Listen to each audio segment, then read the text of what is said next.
It is our pleasure to welcome in the driver of the number 17 Fastenal Ford Mustang in the Cup Series, Chris Buescher, joining us today as we get ready for Daytona and the final regular season race of the 2021 season. If you've got a question for Chris, by all means, raise your hand and we'll get to as many of you as we can here over the next 15-20 minutes. We'll get started here. We'll start you right off the top, Chris, with Bob Pockris. Go ahead, Bob. All right. Yeah, good morning, Chris. Have you gotten a sense of whether it'll be any different with the smaller tapered spacer and no wicker? Yeah, Bob, not a real good one yet. I think that the hope is to try and make it a little bit, I say safer, but the idea is hopefully make it to where when you're pushing, you're not, you don't have the rear wheels off the ground of the car in front of you, right? And hopefully that'll make it to where we can dice around a little bit more and be able to race a little bit harder. The current scenario is what's got me more intrigued than anything else, right? So we're in a must-win situation. We know that, and have pretty much figured it for a few weeks now. But I look at the standings and where everybody's at, you're looking at two drivers, teammates, that are sitting there honestly racing on maybe a slightly conservative points situation, right? And then you have everybody that's locked in that is going for those playoff points and can go after a trophy or a steering wheel. And then you have everybody from us back that is sitting there saying the same thing: it's trophy or steering wheel. So I don't know that the package and what we're bringing is going to be the biggest deciding factor in how the race plays out this weekend. I think it'll more or less be the mindset as we look at Daytona being a cutoff for our playoffs yet again. So that's my opinion. I don't know. There's probably some different strategies throughout there, but I feel like where I'm sitting at looking, it's a lot of people saying this is our opportunity. That's that one last shot, and nothing else really matters at this point. Do you feel people? I mean, have you figured out for yourself? Do you know the line that you're willing to go to in order to make the playoffs? And is it different than the line to have to try to get the win at Talladega, in April? I would say a little bit, yeah. It's I don't know where my cutoff is, so to speak. I think that usually pretty aggressive with trying to make moves, but I'm not the most aggressive with trying to block moves, and that came through through my upbringing into racing. If you got blocked, you took care of that person really quickly, and if you blocked, you got sent very quickly as well, and you learned that that just wasn't how we were going to race. So it's not been the scenario in the last several years, especially as we look at speedway racing. So that's been a mindset that's been a little bit tough for me to adapt to on the throwing the blocks. And so that is something that I would say is going to have to step up and be more aggressive with. As far as making moves, I think a lot of it's going to be similar. Maybe you don't think so much about the intensity of where you're heading.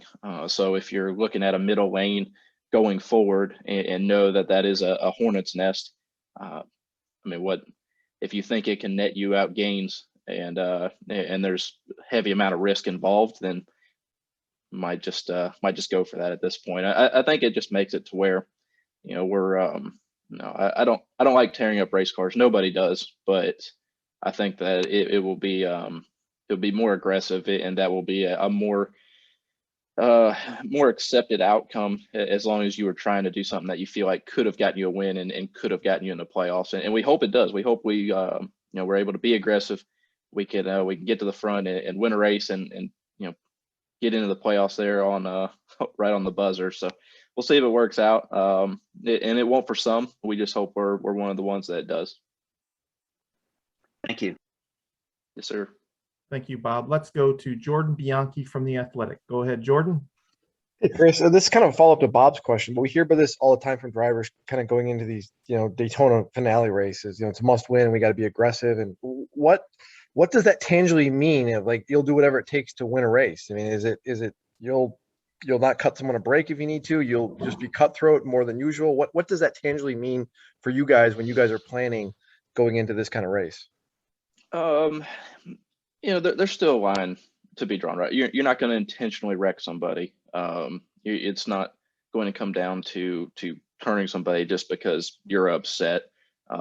But what you just said is accurate. You're not going to cut the same brakes that you would. If you have a fender or half a car on somebody and they go to try and close a gap, you're definitely not going to lift at that point. If it hard balance there is it has the potential to mess you up at the same time, right? Push a fender in on a tire, cut a tire down, or have to pit out of sequence. That's the part where it's hard to adapt. That's where I was never fortunate enough to run in the Xfinity series. Once they were over to the composite bodies, it's made them a lot more aggressive and a lot more recoverable from some bad situations. So that will be coming for us next year, right? We'll be looking at how that affects our race cars and how much you can really get away with. But right now we're still on thin sheet metal. It gets very sharp when it is pulled over, and so it can mess you up very quickly. So that's the balance. It's how do I make sure we're aggressive and we do everything in our power to move forward without hurting ourselves. And if you feel like somebody is not going to, not necessarily cut you a break, but it's going to try and force the issue, and you're confident that you're there, you're probably going to stay in that. It means you're probably going to be more aggressive with going 3 or maybe 4 wide at certain times of the race. I hope that's not where we get too early on and end up like like we did with over a dozen cars at the 500 earlier in the year. But I think that we'll be able to go out and say these are going to be the moves we're more aggressive with. It's kind of funny too, coming off of Michigan. It's not a super speedway, right? It's extremely fast. We're not restricted like we are at Daytona or Talladega. But I was talking with Herm, our spotter on the airplane on the ride home, and it's very much a warm up for Daytona. I mean, that place was wild. The restarts, getting going, trying to run up on some drafts and try and side draft. Everything we were doing, it's similar to Daytona, but you struggled more with the dirty air in the corners. But it was a good warm up to what we have coming this weekend, and I think that we already had it in our mind that we're going to be a little bit more aggressive here in these last couple races anyway, and we were able to do that and get up to some decent track position there at the end of that race. And that's kind of what we're looking at for Daytona. It's the same thing. Go out there, be a little bit more aggressive. And when it comes down to the end of the race and you feel like you have an opportunity to win, no matter the risk at that point, you're probably going to take it because we are in a situation where there's one outcome that gets us into the playoffs, and whatever we have to do to get to that point, we'll go after that. And looking ahead to next year, have you had any or much conversations with Brad about his vision for the team and what may change and what he wants to do?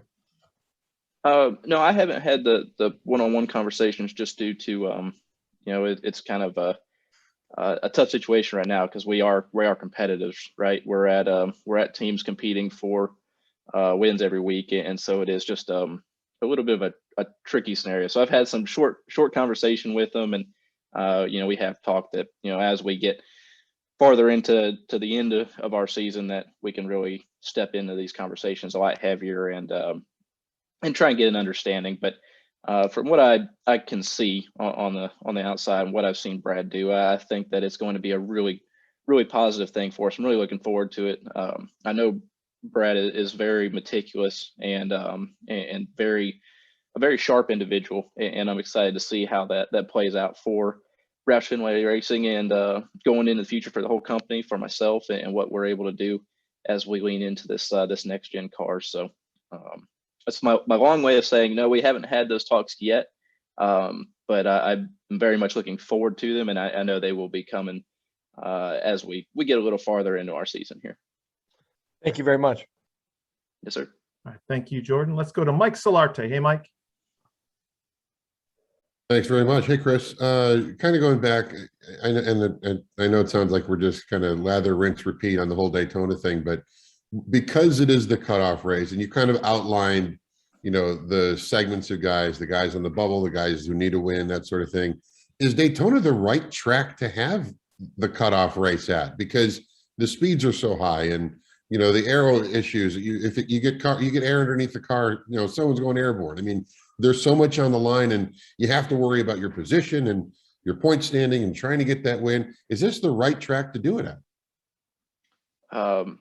That is a very complex answer. First of all, part of it's based on opinions, and if you ask me purely my opinion, I'm a short track guy, and I think that we could have a lot of fun battling out at a place like Bristol, or even if you start talking about tracks that would like to see added scale. You start thinking about ORP or old short tracks. I can think of half a dozen ARCA races tracks that we went to that I absolutely loved. But anyway, that's purely just my opinion side of it. To your point on all the other things, talking about the speeds being up and cars getting airborne. Obviously, that's a side that NASCAR has worked really hard on preventing. I think that is why we're seeing the little tweaks in the package as we head to Daytona this time around. They studied the crash from I guess Logano's crash from Talladega, and this is something that has gone through it, and believe as an industry will help try and get rid of some of these airborne moments, and try and reduce the things that are creating them as well. That will never happen completely, because we're always going to push to the absolute limit. Yes, emotions are going to be a little bit higher here, so the chances of things happening are greater because of that. But it also creates a really exciting race, and it is somewhat of an equalizer for a lot of the field. So if you're sitting there on the bubble, I would say you're probably going to raise your hand and say, no, this is absolutely not where we want this race to be, because there are so many cars that could sneak up, win a race, and knock you out. And then for others that really enjoy super speedway racing, they're probably excited about it. So there's a lot of things that go into it that you could say it is or isn't the right race. I think it's going to create a lot of excitement, and we're looking forward to getting down there with our partners and giving it a go. And then I guess to your other point about it being a little bit redundant about Daytona right now, I get it. It's all we are looking forward to. I have not thought outside of Daytona to the next race at all yet. We've run a little bit of simulator work to try and get ready for some of the next races, but this is what's on our minds, because this is the big moment for us to try and make that last push into the playoffs. So yeah, it's going to be. We're going to be talking about it a lot. We're talking about it a lot during the week. We have been leading up to this for 3 or 4 weeks now. We knew that we had a couple of racetracks that we hoped we could go ahead and get a win in and be done with the Daytona discussion, go down there with the opportunity to race, and which I guess we're really in the same mindset. It's nothing to lose. We're going out there to win a race. So I don't know that really changed, but would have been nice not to have the pressure of our whole season and trying to make it into the playoffs hinge just on this final weekend. So there's a lot going on to it. We've had a strong year, and that's one thing I want to say real quick, because I don't think I have, but we've had a strong year. We've had a really strong start. Our team worked hard through the off season to find speed in our race cars. We've been in the points battle for the playoffs all season long.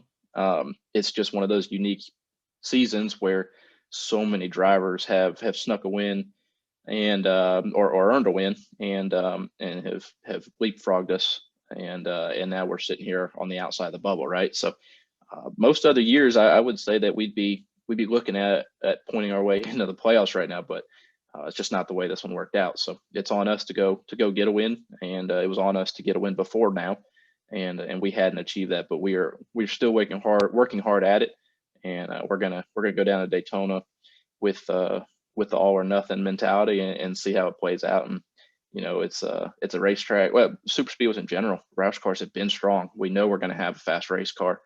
You know, Ryan and I both have had speed at all of these races, so we're excited about our opportunities. We'll work together and we'll see what we can pull out. And if I could just quickly follow up, when you strap into the car Saturday in Daytona and you just fire the engine, is that the most fun that a driver has, when you know what the road in front of you is in terms of playoffs and postseason and that sort of thing, and you just kind of put a smile on your face and drop the hammer and go? I think the pressure and the stress of everything leading up to the weekend, it dwindles down at that point, which makes it a lot more enjoyable. So again, I'm you know, I can enjoy super speedway racing. It's not my favorite, but yeah, it can still make you happy and excited to go out there. And I think it's more or less, it's not necessarily the track or where we're at. It's our situation is going to make it where it's going to be more about racing hard and not worrying about consequences. You know, if you're sitting there on that points bubble and you have to race differently, that's hard. Because I mean, points racing in general is difficult to as a competitor really wrap your head around. And I think about growing up, I never raced for points in anything.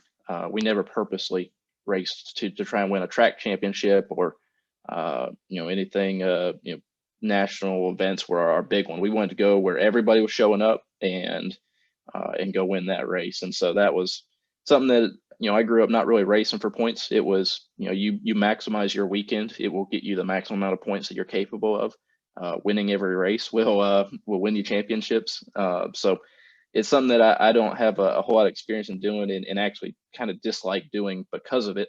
And I think that, you know, it's always has to be on your mind as we look towards the playoffs. But in our scenario now, we don't have to think about the point side, and we haven't for a couple of weeks now. So now it's go to the racetrack and figure out how to win a race. Thanks. Best of luck. Thank you. Okay, let's move over to Dustin Long. Go ahead, Dustin. Thank you. Chris, last year in the Daytona race, you were on the bottom line with Tyler Reddick, you know, second, I think with about 5 laps to go, looked to be in a very good position. And then I think with 4 laps to go or so, you guys kind of got a little bit broken up. The momentum kind of broken up. Can you tell me, what did you do right to get into that situation as somebody needing to win to get in, that you were in that situation with 4 or 5 laps to go, and what went wrong at the end to where you guys kind of got broken up and then you kind of fell back? Yeah, Dustin, if I remember correctly, I believe the 8 car had damage at the end that had made him pretty draggy. And so that was something that we talked about before that restart, was this is going to be a tough spot, that we probably aren't going to be able to push a damaged car. And we've seen damaged cars be just fine at the speedways, but I believe it was a quarter panel ballooned out and just, you know, creating a big parachute. I guess I shouldn't, don't quote me directly on that, but I believe there was enough damage that it had us worried about our situation. So, you know, we'll go back and look at that, and maybe it's you know, you got to get to a different lane quicker. Daytona's narrower than Talladega, so you don't have those options quite as quickly. And when it comes to super speedway racing, I don't really know that I could put it into words what it is that we try to do to put ourselves in position, but more times than not, we find ourselves there. You know, we work hard throughout the day so that when it comes down to the end, that we have a chance to win the race, that we are in a good position. You know, Talladega was when we were in a good position as well. You know, we find ourselves up there in the right spots with fast race cars and good decision making at whatever time of the race that is. So, you know, when I say we're going down to Daytona and it's, you know, be more aggressive, it's all bets off. Well, you know, you still have to keep in mind what gets you to that, to the final closing laps of a race with that opportunity. But at the same time, get there quicker maybe, or you know, try and learn a little bit more earlier on so that you're ready for the end. you know, you're constantly learning at these races. But you know, I don't know that I can tell you what it is that we do, but we work hard to make the right decisions and calculated decisions throughout a race, that when you know, it comes down to those closing laps, we're in the talks, and you know, as a couple things roll out just right, we'll be sitting in victory lane, and we've been really close to it several times. And in my mind is, you know, if you can be in the top 5 enough, you know, eventually you'll be the one that comes out on the best side of it. So that's you know, it's our plan. It's everyone's plan, but we'll see if we can, you know, apply the same things that we have been to get there, and then you know, see how much more aggressive we can be towards the last lap to get a checker flag. And while I understand anything can happen on any lap, certainly in the past, there have been a number of cases where you've seen instances on the last lap of a stage or the next to last lap of a stage. As somebody who's in a win and get in situation, does it make sense to potentially pull on the parachute and fall back as you get to the last couple laps of a stage? Or is it just doesn't matter because you could be in 5th place and pull back to 24th and still get caught in a wreck in that situation? Yeah, that's a fair question, because it's two parts to it. One, we've played that from a point side in the past, and you know, trying to make sure we're there at the end, and said, all right, if we're looking at say a 9th to 15th place stage finish, then if they start getting too dicey up front, we're probably going to pull back and try and save the car. And we've done that. And strangely enough, these stages have been incredibly clean for several years now. So all that can change this weekend, but it has been surprisingly clean how, you know, as we get to the end of the stages. So maybe it's a valid question, because yes, it's ultimately there is one lap that matters to us, and stage points do not.